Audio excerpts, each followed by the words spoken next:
Salam tout le monde, bienvenue sur votre chaîne d'actualité Maroc 24. Si vous appréciez nos vidéos, pensez à vous abonner à la chaîne pour rester informé.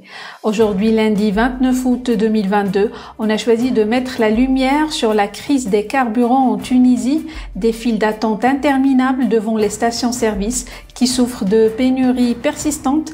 Le problème est très sérieux, l'État tunisien n'a pas de quoi payer et les navires attendent dans les ports. La Tunisie commence à vivre les affres des longues files, on voit de plus en plus clair le modèle algérien qui se reproduit.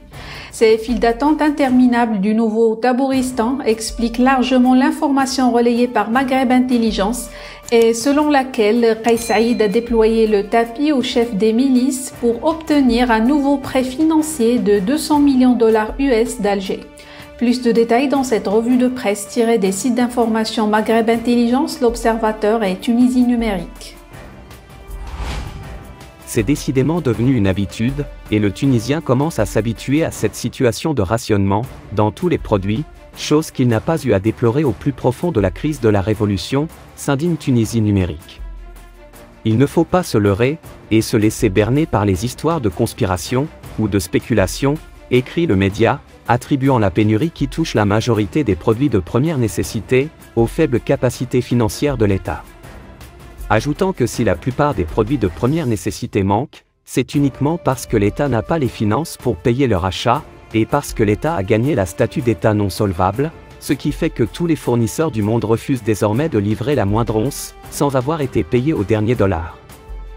Si la crise actuelle de carburant paraît qu'elle touche à sa fin, puisqu'il semblerait que la ministre des Finances ait réussi à réunir l'argent qu'il fallait pour payer les cargaisons des 4 navires qui attendaient de livrer les carburants en rade des ports de Bizerte et de Skira, l'auteur de l'article alerte sur d'autres crises à venir.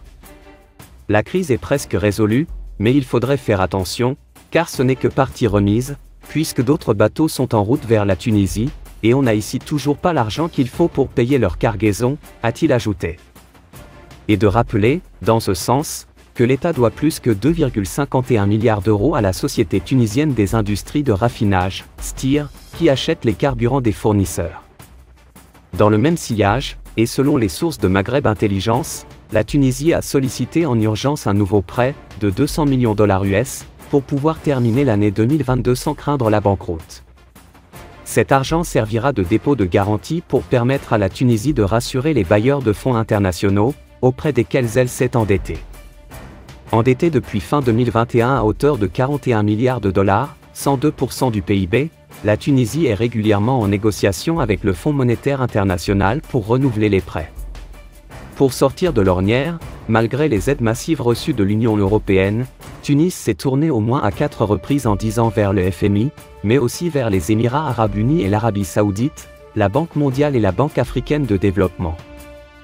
Depuis 2020, l'Algérie avait consenti à octroyer à la Tunisie pas moins de 450 millions de dollars US de prêts.